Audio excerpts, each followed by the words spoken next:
All right, hey guys, it's Tim Miller at the Bulwark, and I've got Sam Stein with us. And Sam might think it's funny, but I think it'll be a little bit less of a joking matter for me tonight. We have breaking news out of the White House. President Biden has decided to pardon his son, Hunter. I find that to be an absolutely disgraceful decision and bad politics, bad policy, bad everything. Sam, I understand, disagrees with that. So we're gonna give you straight shooting, some multiple perspectives here. But before we get to our views, I want to read a little bit from the statement. This from the president. Today, I signed a pardon for my son Hunter. From the day I took office, I said I would not interfere with the Justice Department's decision-making, and I kept my word, even as I have watched my son being selectively and unfairly prosecuted.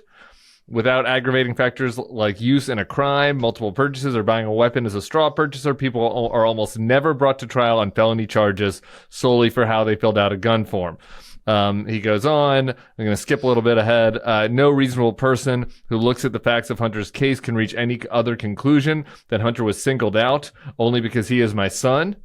If any reasonable person could come to that conclusion, then a jury certainly would come to that conclusion, right? But that's wrong. He says there has been an effort to break Hunter, who has been 5.5 years sober, even in the face of unrelenting attacks and selective prosecution. And trying to break Hunter, they've tried to break me. And there's no reason to believe it will stop here. Enough is enough. I'm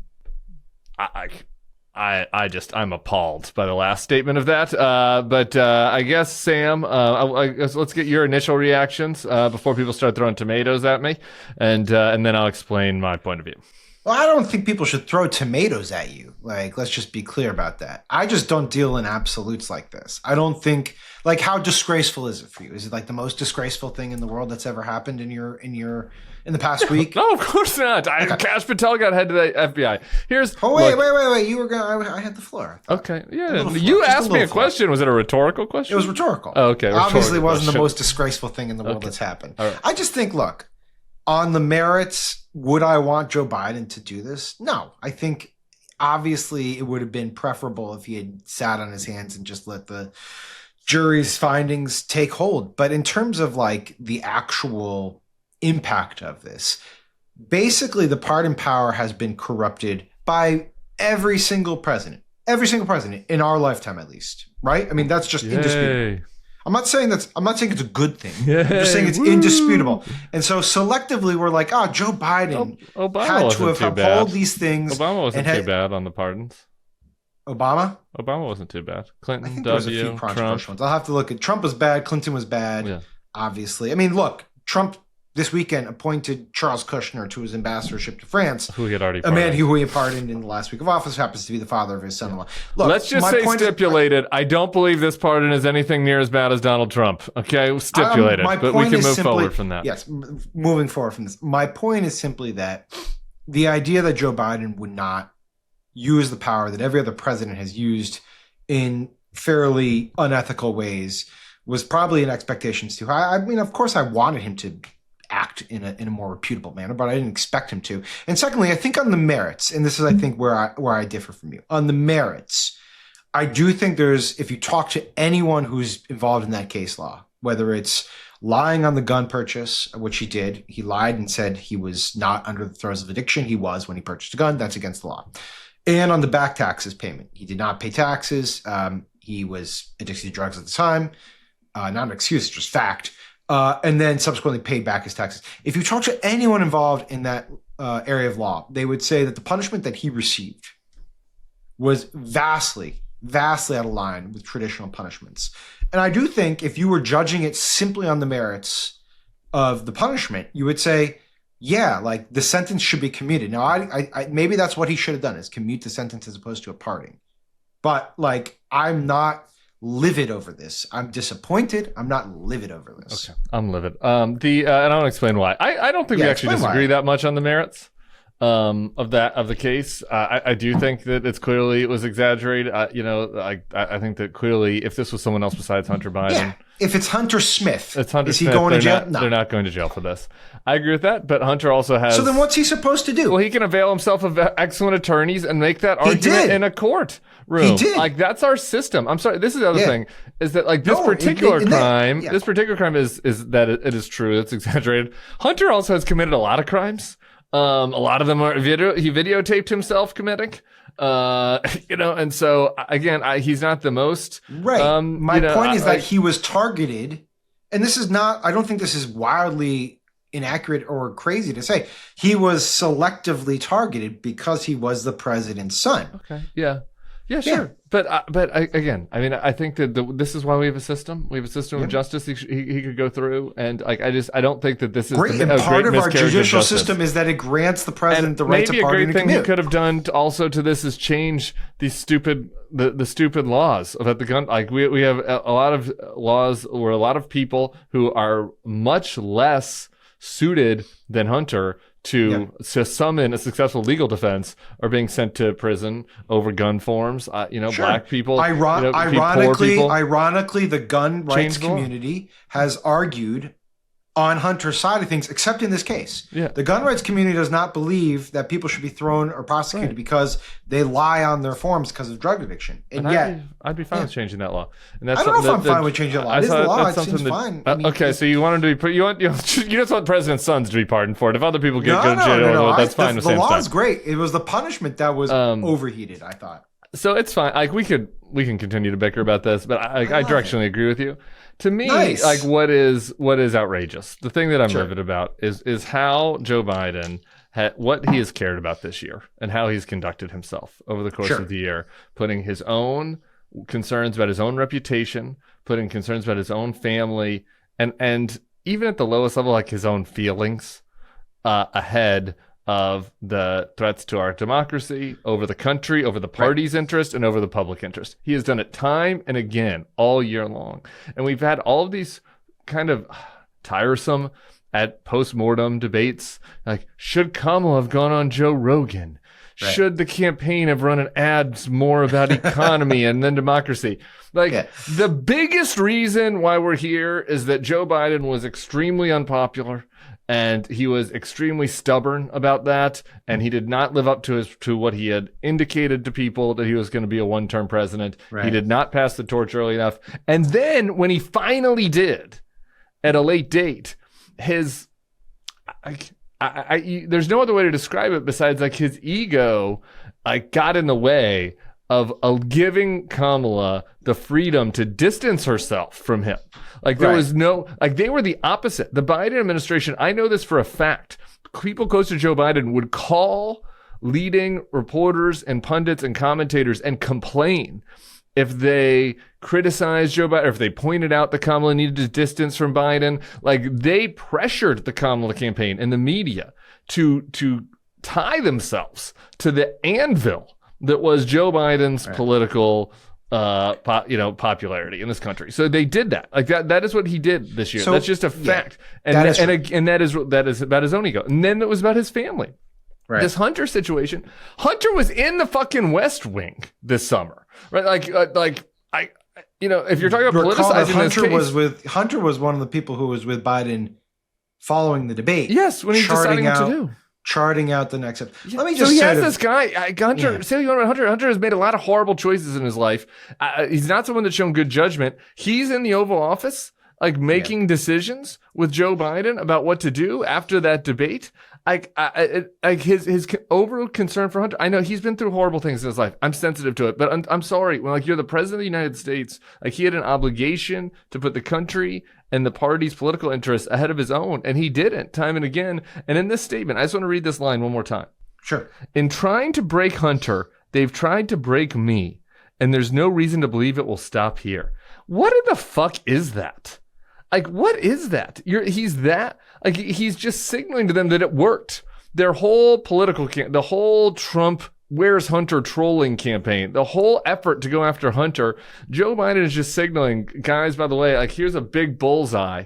You can just keep shooting me and it's going to work. You can keep coming at me after this and it works. I'm going to completely change my entire political strategy. I'm going to undermine the arguments that we've made about democracy and the rule of law, like, because I'm so sensitive on this issue. And you guys have, and congratulations, Mr. Trump and all of your goons. This trolling campaign against my son has worked. Let me give me a couple minutes here because there's a lot to unpack here. I think there's two things. One is the political and one is the personal. On the political side, look, I was covering the Biden campaign. I was editing Politico's White House coverage for 3.5 years. So I have some intimate familiarity with how they think politically. And it's an oversimplification, but to a person in that West Wing, the loyalists especially, feel routinely like they're counted out and they have a chip on their shoulder about that. And they take almost a kind of a weird pride in the idea that people discount their acumen and their capacity to overcome hurdles. They obviously dramatically overread the 2020 primary where Biden looked almost completely dead in the water and then miraculously came back after South Carolina, and then COVID hit and everyone's like, oh, we need the senior statesman, and he coasted. But that is sort of their ethos, right? Is they just feel like continuously people read them wrong. And that's why, and of course this comes from the top, but that's why they continuously resisted calls for Biden to get out of the way, because they just assumed that you and me and everyone else who were, arguing this or reporting this was like, were they deaf and blind as well? Did they have? Well, were they in a coma during the debate, or were they drunk? There's some element of like the frog in the boiling water stuff here, right? Like you live it every day and you don't see it as much as like someone else does. Okay. But again, to the person, they think, oh well, they said the same stuff more or less about him in 2020, and now they're saying it in 2023. Yeah, okay. I'm just giving you what they think. Okay. So that obviously, and now everyone, of course, says, well, the biggest original sin in this election was Biden not dropping out earlier. So clearly that was a major fuck up. But the other side of this coin is the personal side. And this, look, my good bud Jonathan Lemire has written extensively about this, but to summarize the gist of it is that Joe Biden has had unspeakable personal tragedy in his life. Obviously, he lost 2 kids. Bo's death was tragic to a degree that is incomprehensible. And Hunter's life is tragic. And he has watched his son. Go through all this stuff. And if you look at the sort of emails and texts that they unearthed in these investigations, like every single time he's reaching out to Hunter, it's from a point of empathy. Like they're trying to embarrass Joe Biden when they publish those emails. And in the process, they exposed him as an incredibly caring father who was committed to his son. In the course of this investigation that the special counsel launched into Hunter Biden, the thing that was preoccupying senior White House staff at the time was that Joe Biden would potentially go into an emotional tailspin if his son went back into the throes of addiction, which he was really deeply nervous would happen because of this investigation. So that is the backdrop for this statement. I'm not excusing the statement. I'm not saying it's a good statement. I think it's a selfish statement. I think by definition, it's a selfish statement. He pardoned his own son. But that's why Biden feels this way. I think that colored his vision politically. I think it prevented him from recognizing that he was not the right candidate for the Democratic Party and should have passed the torch way earlier. And I think ultimately it's going to tarnish his legacy to a degree. I don't think it's going to tarnish his legacy as much as you do. But look, that's what is going on here, is that those two things, the political judgments and the personal judgments, are kind of pointed in a weird direction. I agree with all that, but unfortunately, sometimes you have obligations that are higher than that. Like there's a higher purpose. Right. And this whole thing of like, they've tried, like anytime you're running in a statement, they've tried to break me. Like they broke you. That's what you're saying. Like they broke me because he ran on restoring norms to the white and honor. And that was the whole point of his fucking run. It was the whole point of his run. And now he's saying, I'm not going to do that anymore because they've broken me. So that bothers me. I'm sorry. I actually still, excuse me for still caring about things. I know that there's a big loud of nihilism out there. I agree. The norms are broken because Trump won and he's about to pardon every J6er. Here's what somebody replied to me on Twitter about this. Almaka, who I like a lot. Oh, And he a wrote real this. person, not a bot. Okay. Yeah, a real person. He wrote this. I gave a shorter version of the rant I gave earlier on within 280 characters on the internet. His reply to that Why was are you not on Blue Sky more? we'll talk about that. We'll talk about that okay. on another video. That's true. I also don't expect him to spend his last remaining years with his only living son in prison for the sake of some norm apparently nobody actually cares about. He should skip the inauguration trip too. This is what I meant. Actually, like, there are good norms and bad norms. We have to all be grown-ups to be able to use judgment. I agree with you. I agree. I don't care. If he skips the inauguration, I don't care. I ranted about how he did the smiling first day of school picture with Donald Trump earlier. What I'm saying is you have to be have integrity, and you have to recognize the political threat and what the other side is doing. Right. And this notion that we're just going to all fall to be, we're just all nihilists now because nobody cares. I agree. Apparently, there's a majority of the country that don't care about this. But I look at it inverted from you. Like, to me, both are norms. If you care about norms, you should obviously respect all norms, right? I get that. But to me, the more important norm is going to the inauguration, actually. Because at least I know you disagree with that. But, like, it is within his power to issue this pardon. That is okay. a Let's norm. go to the powers, though. Let's go to the powers, because here's the other thing. This is the other thing people will say, right? Is that, like, FBI Director Kash Patel is going to go after him, so he needed to do this to protect him. And, like, maybe I think that Hunter Biden will be well situated in his legal defense. But if he was going to go to jail, like, that's where it was going to happen if he didn't pardon, right? Like, he's going to jail. That's the reality. Okay, I mean, maybe. No, I don't. I mean, you don't. I don't really care. One way or the other. Yeah, that's just those are the options. He's going to jail or pardon him. Here's the thing, though. Like, there are a bunch of things that this administration could be doing right now to safeguard against Trump coming in. And if you want to talk about going outside on pardons, like, he could preemptively pardon all of the people that these guys are saying that they're going to do phony, trumped-up investigations against. I mean, Kash Patel listed a bunch of people in the book, like the Andy McCabe's and Comeys of the world. Jack Smith? I would Jack Smith. I'd come on here and defend that. Like, if he's preemptively pardoning people that were just doing their job in the government and that might be unfairly targeted. I think that there are things that they should be, obviously jamming through the judges. Some people might say that's outside the norms. Like, get as many judges through as possible. That Chuck Schumer should work through the night.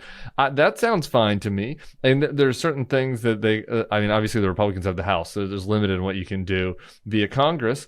But there are other elements that you can do to safeguard against ways that Trump might abuse the Vacancies Act and other things such as this. Like, there are things that you can. This helps Trump.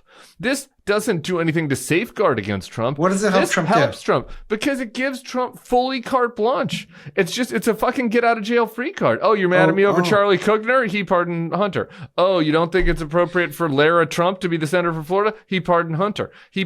Why would Laura Trump being the senator from Florida have anything to do with Hunter? Charlie Kushner, I get. None of these things have anything to do with, but my point is, if Joe Biden is going to not follow any of these things, on what leg do any Democrats have to stand? Dude, it is what it is. I agree. They don't have any, I guess. They don't have any leg. Yeah. That's the whole thing. But, like, it wasn't going to stop Trump from pardoning every J6er he wanted to anyway. So it's like, again, I don't think we're, like, that far apart. I just view it kind of differently. I think, to me, it's like, this is a stupid step that Biden probably felt he had to take. But ultimately, it's not going to, like, cause irreparable damage to our norms. Like, our norms are shattered. Like, we're staring at the ashes right now, and we're like, oh no, how could he? But it's like, yeah, we just got a big pile of shit put on our norms. Like, he's adding a little bit more. I don't know, man. I don't. It's fair. You don't think Biden should go to the inauguration? I'm so mad at Joe Biden right now that it's hard for me to, like, answer that question. Like, with what a about clear Harris? mind. Should Harris go to the inauguration? Harris should go to the inauguration. She should go to the inauguration. But, like, he already did the stupid happy joy picture with Trump. Like, the whole thing. I don't know. I think that Joe Biden has acted unimaginably selfishly this year, and I think that if you have a list, I can't. I think that if you have a list of people that you want to blame for the current predicament in which we're in, Obviously, 'cause- the Republicans are all at the top. Mitch McConnell is at the Biden's top. right The there. fact that they didn't impeach and convict him, but like once you move past the Republicans, it's hard for me to think of anybody. That's higher Biden's than it's Joe like Biden. he's such a weird historical figure, right? Like on the one hand, like obviously deeply sympathetic guy. On the other, also we should recognize like he defeated Trump, right? Like 4 years without Trump because Joe Biden defeated him in 2020, got us out of the pandemic, and then just sort of acted like made one very ill-founded and selfish move after another, and then we end up here again. Not a straight line. A lot of people could have helped. A lot of people could have prevented this. Maybe they couldn't have. But I can't disagree that the damage he's done to his reputation over the past year is pretty bad. Okay. Well, I'm glad Let's we end had on an you on, agreement. Sam. I'm glad we had you on. For anybody that made it this long, they heard an agreement. I'm going to have much more to talk about tomorrow. It's going to be so good. We've got Elena Plott Calabro on the Bulwark Pod. She did the profile on Cash Patel, and it is. It's bleak. It's bleak. You should read the Atlantic profile on it before our conversation. I've had more conversations about Cash with casual friends over the past 24 hours than basically anyone who's been nominated by Trump. More freak out conversations about Cash than anybody. Yeah, it's clearly. People are like, to me, it's whoa. clearly the top of the list now. Even like Trump curious people are like, whoa, don't know about that one. So. Yeah, well, they should have paid attention more during the campaign, those Trump curious people. So we're going to have Cash, we're going to have Bill Kristol. We'll talk more about this with him and so much more. So there you go. Joe Biden has pardoned Hunter Biden. It's Sunday night. I'm going to go have a cocktail. That's Sam Stein. You can subscribe to the feed. Hunter's sober. He's not having a cocktail. Hunter is not. I'm going to have a 21 plus cocktail. And I'll see you back here tomorrow morning.